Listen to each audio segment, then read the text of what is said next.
মহাকুম্ভ নিয়ে বিরোধীদের লাগাতার আক্রমণের মাঝে এবার পাল্টা সরব প্রধানমন্ত্রী মোদীর কটাক্ষ। অনেক নেতা ধর্ম নিয়ে উপহাস করেছেন, এরা বিদেশি শক্তির সঙ্গে হাত মিলিয়ে দেশকে ভাঙার চেষ্টা করছে, এমনটাও তোপ দাগলেন নরেন্দ্র মোদী।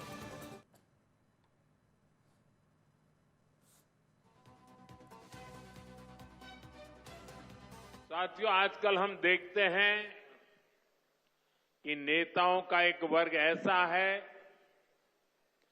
जो धर्म का मखौल उड़ाता है, उपहास उड़ाता है, लोगों को तोड़ने में जुटा है। और बहुत बार विदेशी ताकतें भी इन लोगों का साथ देकर देश और धर्म को कमजोर करने की कोशिश करती दिखती है। अगर इस महाकुंभ की तरफ नजर करें तो सहज भाव उड़ जाता है, ये एकता का महाकुंभ है।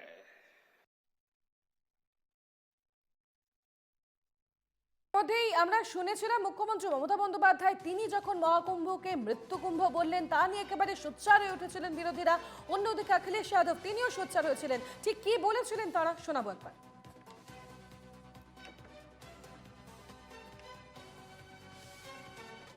মহাকুম্ভ আমি নাইবা বললাম, ওটা এখন মৃত্যু কুম্ভ হয়ে গেছে,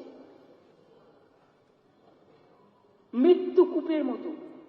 আমি মহাকুম্ভকে সম্মান করি, আমি শ্রদ্ধা জানাই, পবিত্র গঙ্গা মাকে আমি সম্মান করি, কিন্তু প্ল্যানিং না করে এত হাইপ তুলে এত লোকের মৃত্যু বললেন 30 জন, কথাটা কি সঠিক? কত ডেড বডি ভাসিয়ে দিয়েছেন নদীতে? हाय वेस्ट बंगाल की मुख्यमंत्री ने ठीक ही कहा है, उनके लोगों की भी जान गई है। और एक बहुत बड़े अंग्रेजी प्रतिष्ठित अखबार ने भी ये बात कही थी कि बंगाल के लोग जिनकी जान गई है उनका नाम सूची में नहीं है। तो बड़े संख्या में लोगों की जान गई है जो बंगाल या और प्रदेशों से आए थे। एफआईआर भी नहीं दर्ज हो रही है। ये महाकुंभ किस लिए कराया गया था? ये श्रद्धालु लोग थे जो सदियों से आते रहे हैं, वहां पर पौराणिक समय से ये कुंभ चल रहा है। इंतजाम करने की जिम्मेदारी किसकी थी? जब मुख्यमंत्री जी ने ये कहा कि 100 करोड़ लोगों का हमें इंतजाम है, तो लोगों को भरोसा बढ़ गया। जब उन्होंने सेलिब्रिटीज को और बिग बिग पर्सनालिटीज को लिफाफा दिया और उन्हें निमंत्रण दिया, तो लोगों का और भरोसा बढ़ा कि वहां पर इंतजाम बहुत अच्छे होंगे। लेकिन इंतजाम अच्छे नहीं थे। जो ममता बनर्जी जी ने कहा वो ठीक कहा है कि लोगों की जान गई है, और जान इतनी गई है। আমাদের সঙ্গে এই মুহূর্তে টেলিফোন লাইনে আমরা পেয়ে গিয়েছি তৃণমূল নেতা জয়প্রকাশ মজুমদারকে। জয়প্রকাশ বাবু, এনকেটিভি বাংলায় আপনাকে স্বাগত। আমি তনুশ্রী আপনার সঙ্গে। জয়প্রকাশ বাবু, প্রধানমন্ত্রী নরেন্দ্র মোদী এদিন বলছেন যে অনেকে এই ধর্মকে নিয়ে উপহাস করছেন এবং বিদেশি শক্তির সঙ্গে হাত মিলিয়ে এদেশকে ভাঙার চেষ্টা করছেন।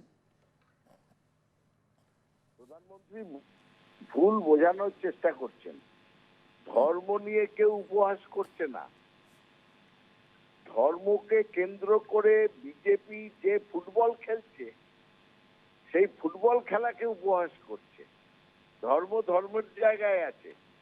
আরএসএস, বিজেপি, যোগী, মোদী তারা ধর্মকে ব্যবহার করে রাজনৈতিক ফুটবল খেলা শুরু করেছেন, সেটাকে সবাই উপহাস করছে।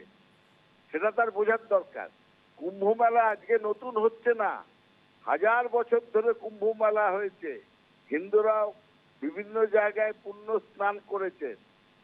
যোগীর মনে রাখা উচিত যে এই কুম্ভ স্নান আজকে প্রয়াগে হচ্ছে, এলাহাবাদের, সেইটা অন্য সময় অনেক সময় হয় হরিদ্বারে কিংবা উজ্জয়িনীতে, মধ্যপ্রদেশে, এক এক জায়গায় হয়। এবং সেটা আজকে নতুন করে হচ্ছে না।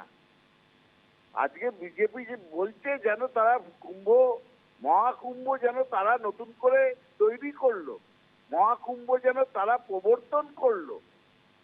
প্রধানমন্ত্রী এমন ভাব দেখাচ্ছেন যে বিজ্ঞাপনের মাধ্যমে যে মহাকুম্ভ তিনি শুরু করলেন। ওই যে শঙ্করাচার্য, যিনি হিন্দু ধর্মের ধারক এবং বাহক হিসেবে যাদের ধরা হয়, তারা পর্যন্ত বলেছেন যে সনাতন ধর্মের সব থেকে বেশি অপমান করছেন এই মোদী এবং যোগী, তার উত্তর দিতে পারেননি। যোগী মোদী ধর্ম নিয়ে ফুটবল খেলা বন্ধ করুন এবং ধর্ম নিয়ে রাজনীতি বন্ধ করুন, তার জন্যই পরিহাস করা হয়েছে তাদের। বেশ বেশ, ধন্যবাদ আপনাকে জয়প্রকাশ বাবু আমাদেরকে প্রতিক্রিয়া দেওয়ার জন্য।